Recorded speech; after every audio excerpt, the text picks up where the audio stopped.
It may sound strange to you, but by the time my parents ushered me back into that room for the night, I said nothing. I didn't protest. I even made an excuse as to why I couldn't sleep there.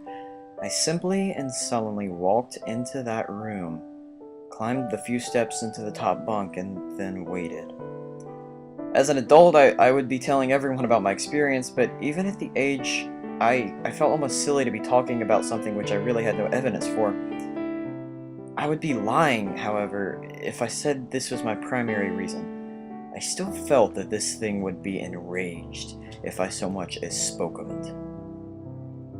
It's funny how certain words can remain hidden from your mind, no matter how blatant or obvious they are. One word came to mind that second night, lying there in the darkness alone, frightened, aware of a rotten change in the atmosphere, a thickening of the air as if something had displaced it.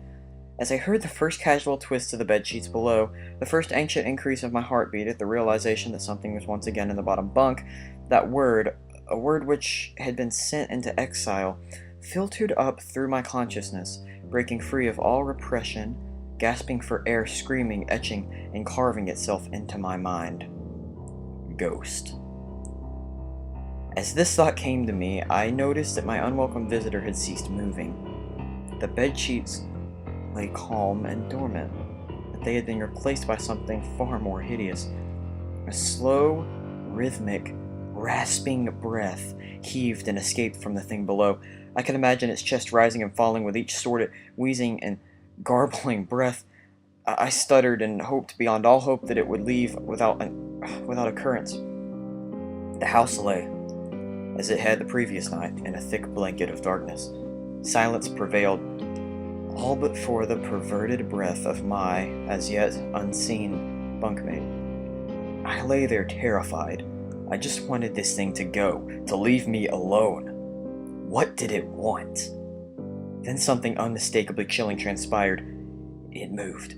It moved in a way different from before. When it threw itself around in the bottom bunk, it seemed unrestrained, without purpose, almost animalistic. This movement, however, was driven by awareness, with purpose, with a goal in mind. For that thing lying there in the darkness, that thing which seemed intent on terrorizing a young boy, calmly and nonchalantly sat up. Its breathing had become louder, as now only a mattress and a few flimsy wooden slats separated my body from the unearthly breath below. I lay there, my eyes filled with tears. A fear which mere words cannot relate to you, or anything else coursed through my veins. I would not have believed that this fear could have been heightened, but I was so wrong. I imagined what this thing would look like, sitting there listening from below my mattress, hoping to catch the slightest hint that I was awake. Imagination then turned to an unnerving reality. It began to touch the wooden slats which my mattress sat on. It seemed to caress them carefully, running what I imagined to be fingers and hands across the surface of the wood.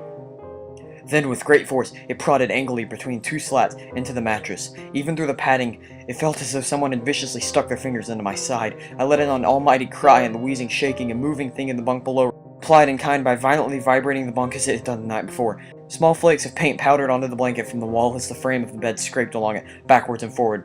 Once again I was bathed in light, and there stood my mother, loving, caring as she always was, with a comforting hug and calming words which eventually subdued my hysteria. Of course, she asked what was wrong, but I could not say. I dared not say. I simply said one word over and over and over again. Nightmare. This pattern of events continued for weeks, if not months. Night after night, I would awaken to the sound of rustling sheets. Each time I would scream so as to not provide this abomination with time to prod and feel for me. With each cry, the bed would shake violently, stopping with the arrival of my mother, who would spend the rest of the night in the bottom bunk, seemingly unaware of the sinister force torturing her son nightly. Along the way, I managed to find illness a few times and come up with other less than truthful reasons for sleeping in my parents' bed, but more often than not, I would be alone for the first few hours of each night in that place. The room where the light from outside did not sit right, along with that thing. With time, you can become desensitized to almost anything, no matter how horrific. I had come to realize that for whatever reason, this thing could not harm me when my mother was present. I am sure the same would have been said for my father, but as loving as he was, waking him from sleep was almost impossible. After a few months, I had grown accustomed to my nightly visitor.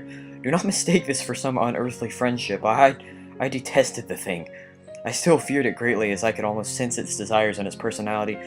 If you call it that, one filled with a perverted and twisted hatred yet longing for me, of perhaps all things. My greatest fears were realized in the winter.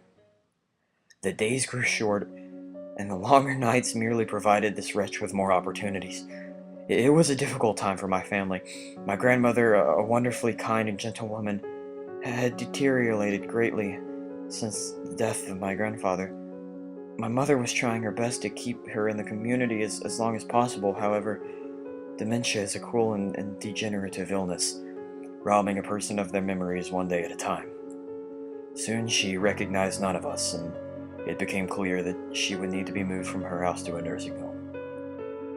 Before she could be moved, my grandmother had a particularly difficult few nights, and my mother decided that she would stay with her.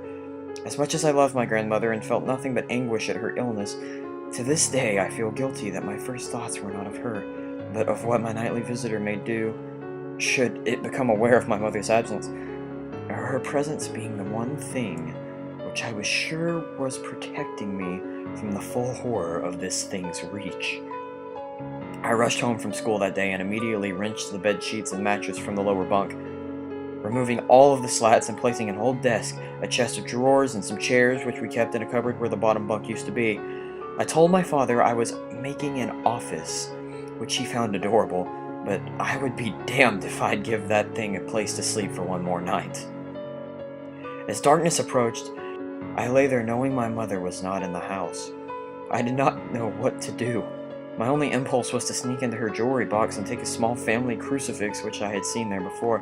While my family was not very religious, at that age I still believed in God and hoped that somehow this would protect me. Although fearful and anxious, while gripping the crucifix under my pillow tightly in one hand, sleep eventually came, and I drifted off to dream. I hoped that I would awaken in the morning without incident. Unfortunately, that night was the most terrifying of all. I woke gradually. The room was once again dark. As my eyes adjusted, I could gradually make out the window at the door, and the walls, some toys on a shelf, and even to this day I shudder to think of it, for there was no noise. No rustling of sheets. No movement at all.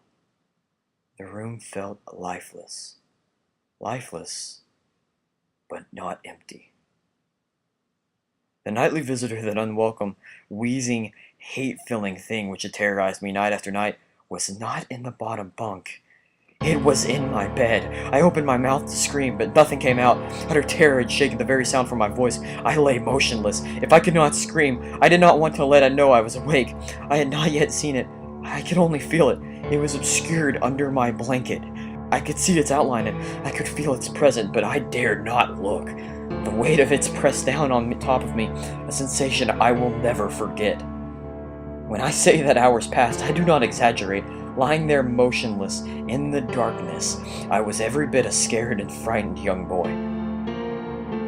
If it had not been during the summer months, I would have been light by then, but the grasp of winter is long and unrelenting, and I knew it would be hours before sunrise, a sunrise which I yearned for. I was a timid child by nature, but I reached a breaking point, a moment where I could wait no more, where I could survive under this intimately deviant abomination no longer.